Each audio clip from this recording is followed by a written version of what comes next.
Fiancée joked to her friends, "He's emotionally slow. My ex understood me better in a week than he ever will." I said, "Good to know." I didn't respond. But the next afternoon, her friend from college called me in a panic. "Please, don't ignore this. You need to know what she told her ex today." I'm Connor, 34, and until 2 days ago, I thought I had a solid relationship. My fiancée Jessica and I had been together for 4 years, engaged for 7 months. We met at a charity event, bonded over shared interests in hiking and books, started dating about a month later. She was 32, worked in graphic design, had this whole artistic, free-spirited vibe I found attractive. We moved in together after 18 months. Everything seemed fine, normal couple stuff, or so I thought. The comment that started everything happened on a Saturday night. Jessica had some friends over for drinks and game night. I was there too, helping host, making sure everyone had what they needed. Around 10 p.m., I went to the kitchen to refill the snack bowls. The kitchen is separated from the living room by a breakfast bar, so I could hear them, but they couldn't see me. One of her friends, someone I didn't know well, asked, "So, how's wedding planning? You excited?" Jessica laughed, not her genuine laugh, her social laugh, the one she uses when she's performing. "I mean, yeah, it's fine." "Just fine? Girl, you're getting married."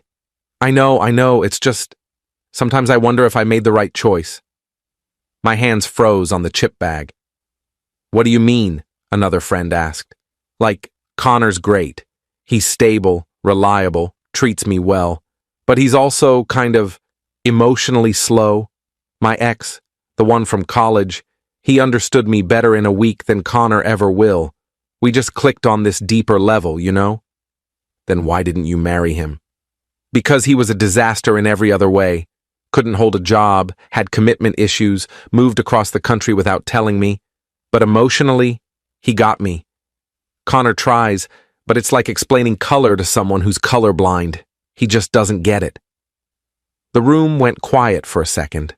Then someone said, "Have you talked to him about this?" "What's the point? You can't teach emotional intelligence. Either you have it or you don't." I stood there in the kitchen holding a bag of chips, feeling like I'd been punched. Emotionally slow. Doesn't get it. Can't be taught. Like I was some kind of project she'd settled for because the exciting option wasn't available. I put the chips in a bowl, walked back to the living room with a smile on my face, set them on the coffee table. "Thanks, babe," Jessica said, barely looking at me. "No problem." I sat through the rest of the night, played games, made conversation, acted normal. But inside, something had shifted. Every interaction with Jessica suddenly looked different through this new lens. Was I really that emotionally deficient? Or was she rewriting our history to fit some narrative where her ex was the one that got away? The party ended around midnight. Everyone left. Jessica went to take off her makeup. I sat on the couch, staring at nothing. She came out of the bathroom in her pajamas. "That was fun. Your turn to clean up, though. I'm exhausted." "Sure. You okay? You got quiet." "Yeah, I'm fine." "You sure? You seem off." I looked at her. Really looked at her. "I heard what you said." Her face went blank. "What?" "In the kitchen. I heard you talking about me. About how I'm emotionally slow. About how your ex understood you better." She opened her mouth, closed it. "I didn't mean it like that." "How did you mean it?" "I was just venting, making conversation." "You told your friends you wonder if you made the right choice marrying me." "I didn't say that." "You said you wonder if you made the right choice, in the context of our engagement. That's the same thing, Jessica." "You're twisting my words." "Am I?" "Because it sounded pretty clear to me. Your ex got you. I don't. I'm emotionally slow, can't be taught." "I was drunk." "You had 2 glasses of wine over 4 hours." She sat down on the opposite end of the couch. "Okay, fine. Yes, I said those things. But I was just talking. Everyone compares their current relationship to past ones. It doesn't mean anything. It means you're settling. It means you're comparing me to someone else and finding me lacking. That's not, God, you're being so sensitive about this. Sensitive, right. Because I'm emotionally slow, so me being hurt by this must be me overreacting. Connor, please, can we not do this right now? I'm tired.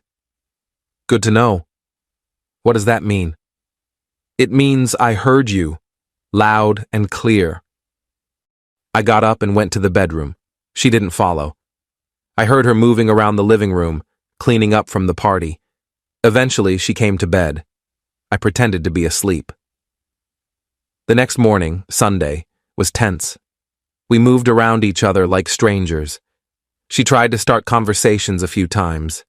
I gave short answers. Not out of spite. I just didn't know what to say. What do you say to someone who told their friends you're fundamentally inadequate? Around noon, she left to run errands. I sat on the couch with my phone, thinking about the ex she'd mentioned. I'd heard about him before. College boyfriend. Lasted about 2 years. She'd always described him as complicated and said the relationship ended because he moved away. Never mentioned still having feelings for him or thinking he understood her better than I did. I opened Instagram, found her profile, scrolled through her following list until I found someone with the right name and college in his bio. Had to be him. His profile was public.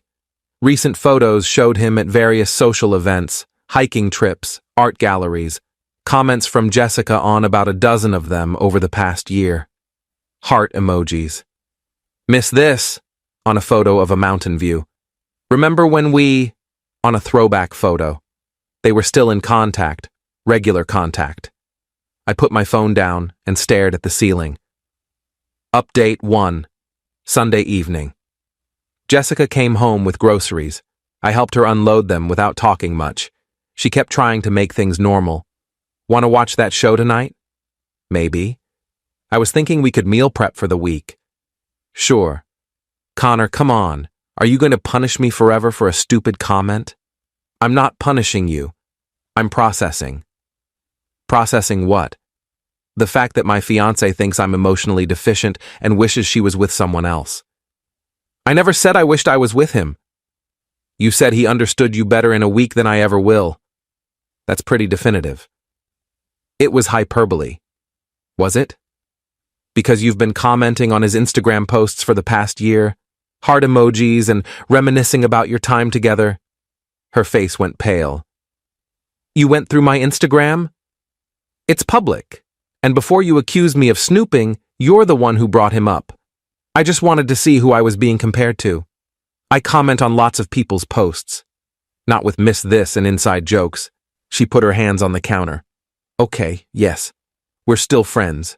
We stayed in touch after college. That doesn't mean anything. Does he know you're engaged? Pause. Of course. Does he know you think he understands you better than your fiancé does? I've never told him that. But you think it. I don't. You're impossible right now. She grabbed her keys and left. Didn't say where she was going. I heard her car start and pull away. I made dinner for myself, ate alone, did the dishes, watched TV without really watching it. She came back around 9 p.m., went straight to the bedroom without saying anything. I slept on the couch that night. Monday morning, we both went to work without talking. I spent the day distracted, going through the motions. Kept replaying the conversation in my head, emotionally slow. Her ex understood her better. Can't be taught. Was I emotionally slow? I'd always thought I was pretty in tune with people. I asked Jessica how she was feeling, checked in on her mental state, tried to be supportive. But maybe I was missing something. Maybe there was some deeper level of connection I was incapable of reaching. Or maybe she was romanticizing a college relationship that ended for good reasons and using it as a weapon against me. Monday evening, I got home around 6 p.m. Jessica wasn't there yet. I changed into comfortable clothes, started making dinner. My phone rang around 6:30, unknown number. I answered. Hello? Connor, this is Lauren. We met at the party Saturday night. Lauren, one of Jessica's college friends. I'd talked to her briefly. "Oh, hey, what's up? I need to talk to you about something. It's important." "Okay." "Jessica called me today. She was upset about your fight." "Yeah, we've been having a rough couple days." She told me what she said Saturday night, about you being emotionally slow and her ex understanding her better. "Great. So you're calling to tell me I'm overreacting?" "No. I'm calling to tell you she's been in contact with him, her ex, and not just casual friendship contact." My stomach dropped. "What do you mean?" "She called me today asking for advice. Said she'd been talking to him more lately and he'd told her he made a mistake letting her go, that he's in a better place now and wants another chance." "And?" "And she's considering it. She told me she loves you but doesn't feel that spark with you. That maybe she's been settling for safe when what she really wants is passion." "She said that to you today?" "About 2 hours ago, I told her she was being an idiot, that you're a good guy and she's throwing away something real for a fantasy. But she wasn't hearing it, said she needs to explore her feelings." "Why are you telling me this?" "Because you deserve to know. Because I've watched Jessica do this before. Get bored, chase excitement, blow up her life, then regret it. I don't want to see her do it again, and I don't want to see you get blindsided." "Does she know you're calling me?" "No, and she'll probably hate me for it, but I can't watch her string you along while she figures out if she wants her ex back." I sat down on the couch. "Thanks for telling me." "I'm sorry. I know this sucks." "Yeah, it really does." "What are you going to do?" "I don't know yet, but I appreciate the heads up." We hung up. I sat there holding my phone, feeling numb. Jessica got home around 7 p.m. She looked surprised to see me on the couch. "Hey, I didn't think you'd be home yet. Got off early." "Oh, I was thinking we could talk. About everything." "Sure, let's talk." She sat on the chair across from me. Not next to me, across. That told me everything. "I've been thinking a lot about what I said Saturday, and about our fight, and I think we need to be honest with each other." "I agree. I love you. I do. But I've been feeling disconnected lately, like we're not on the same wavelength. Because I'm emotionally slow." "That's not..." "Okay, yes, I said that, and it was shitty, but there's truth to it.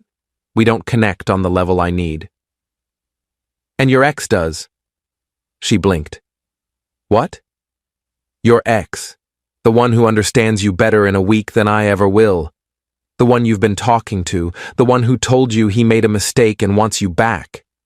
Her face went white. "Who told you that?" "Does it matter?"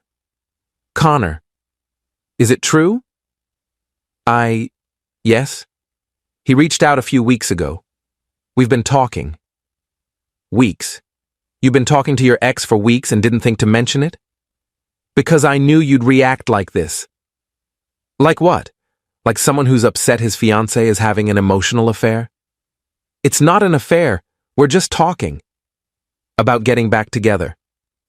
"He mentioned it. I haven't agreed to anything."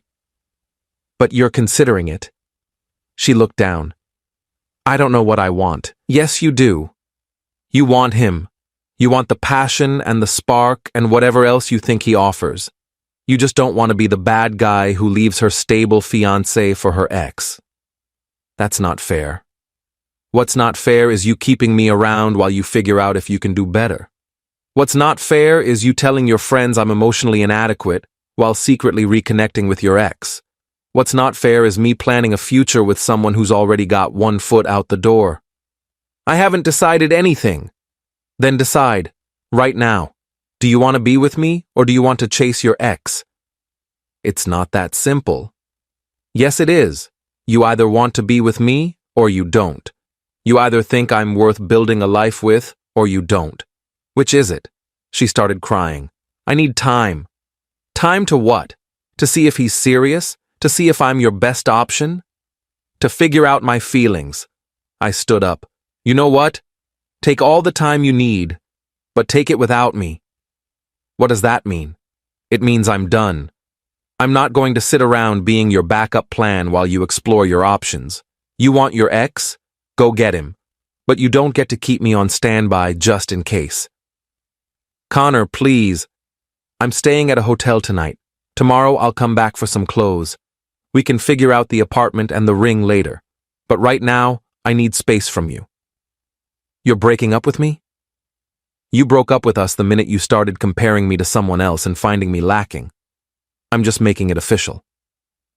I grabbed my keys and wallet and left. Update 2. I checked into a hotel that night. Didn't sleep much. Just lay there staring at the ceiling, replaying 4 years of relationship in my head, looking for signs I'd missed, red flags I'd ignored. Tuesday morning I called in sick to work. Couldn't focus anyway. Around 10 a.m. my phone started buzzing. Jessica. I ignored it. She called 4 more times, sent a dozen texts. I didn't read them. Around noon, Lauren called again. I heard what happened. Jessica told you? She called me crying. Said you broke up with her. I did. How are you doing? Honestly? I don't know. Numb mostly. For what it's worth, I think you did the right thing. Yeah? Yeah. She was never going to choose unless you forced her hand, and even if she chose you, it would have been because he didn't work out, not because she actually wanted you. That's a depressing thought. It's the truth. Jessica loves the idea of passion and intensity. She gets bored with stability, always has. Wish I'd known that before I proposed. I'm sorry. I should have said something earlier, but I thought she'd outgrown it.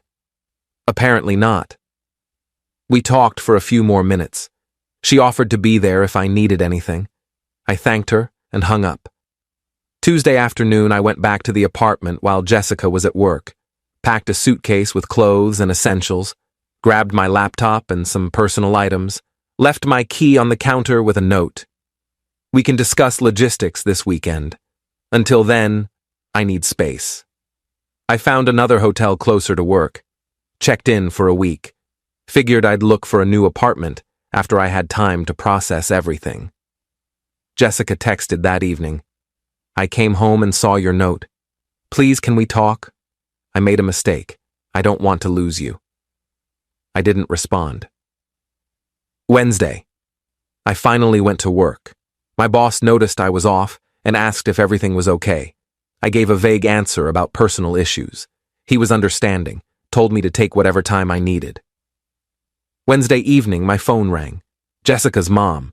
I debated not answering, but she'd always been kind to me. Hello?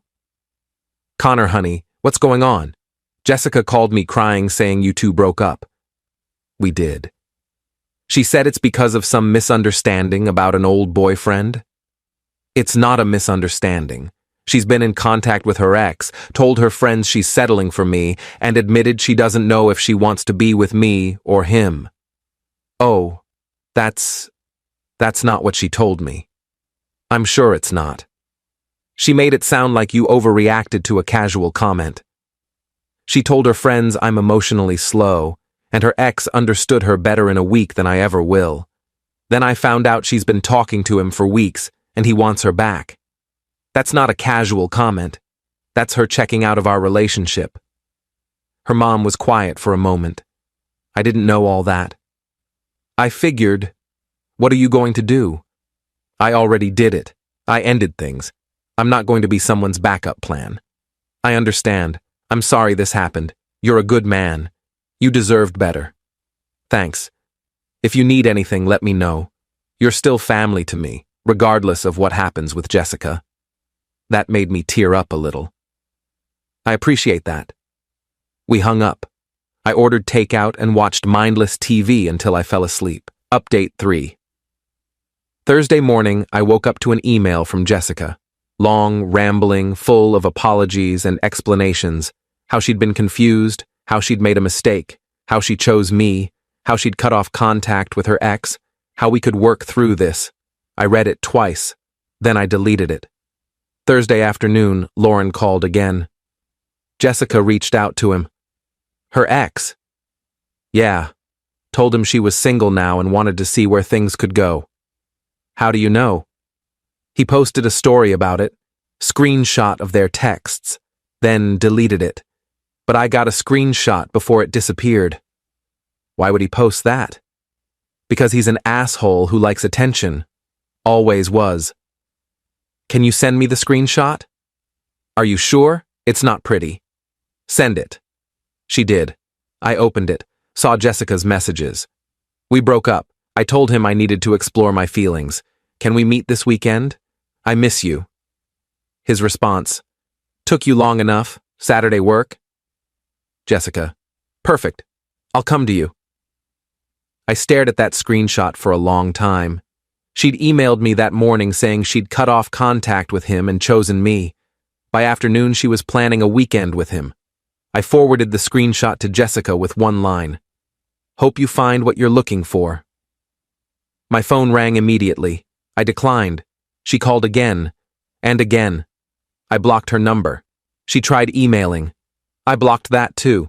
Tried messaging me on social media. Blocked her everywhere. Friday, I took a personal day. Went apartment hunting. Found a decent one-bedroom closer to work. Signed a lease to start the 1st of next month. Felt good to take action instead of just reacting. Friday evening, my phone rang. Jessica's dad this time. Connor, I owe you an apology. For what? For raising a daughter who doesn't know a good thing when she has it. Jessica's mom told me everything. The ex, the comments, all of it. It's not your fault. Maybe not, but I'm still sorry. You were good to her. Good for her. She was an idiot to risk that. I appreciate you saying that. What's your plan now? Moving into a new place in 2 weeks, starting over. Good for you. You'll land on your feet. Guys like you always do. Thanks. If you ever need anything, you call me. Understood? Understood. We hung up. I felt grateful for Jessica's parents. They'd always treated me well.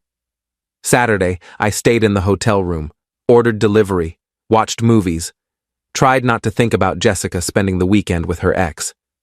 Failed at that last part. Sunday afternoon, I got a call from an unknown number. Answered without thinking. Connor? Jessica. How'd you get this number? Borrowed a friend's phone. Please don't hang up. What do you want? I need to see you, to explain. There's nothing to explain. I saw the texts. You chose him. It was a mistake. I saw him yesterday and realized within an hour that I'd made a huge error. He's not who I remembered. We have nothing in common anymore. It's not what I wanted. And you think that makes me feel better? That you tried him out and he didn't work, so now you want me back? That's not... I was confused. No, you were selfish. You wanted to have your cake and eat it too. You wanted to keep me around while exploring other options. And when I wouldn't let you, you ran to him. I love you. You love stability. You love having someone who treats you well. But you don't respect me. You don't value me. You see me as safe and boring. I was wrong about that.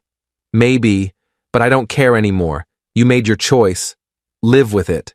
Please, can we just meet? Talk face to face? No. Connor? I hung up. Blocked that number too. Final update. It's been 6 weeks. I'm settled into my new apartment. Got my stuff out of the old place while Jessica was at work. Left her half of the shared items, took what was mine. Left the engagement ring on the kitchen counter. Jessica tried reaching out a few more times through mutual friends. I told them all the same thing. I wasn't interested in talking. Eventually she stopped. I heard through Lauren that Jessica and her ex tried dating for about 2 weeks before it fell apart. Apparently the passion she remembered was actually just drama and dysfunction. Who would have thought? Lauren also told me Jessica's been telling people I was controlling and gave her an ultimatum. That I broke up with her over a misunderstanding. I don't care. The people who matter know the truth. I've been focusing on myself. Started going to the gym more. Picked up some hobbies I'd let slide during the relationship. Been seeing friends more. Even went on a couple dates. Nothing serious yet, but it's nice to feel wanted without feeling like someone's settling. Weirdest thing is how much lighter I feel. I didn't realize how much energy I was putting into a relationship where I was being compared and found lacking. How much I was trying to be enough for someone who'd already decided I wasn't. I don't hate Jessica. I actually feel kind of sorry for her. She's someone who'll probably spend her whole life chasing intensity and excitement, never realizing that real love is built on the boring stuff, the everyday moments, the stability she found so suffocating. Maybe she'll figure it out someday. Maybe she won't. Either way, it's not my problem anymore. I'm 34, single, starting over. And honestly, I'm okay with that. Better to be alone than to be with someone who sees you as their backup plan.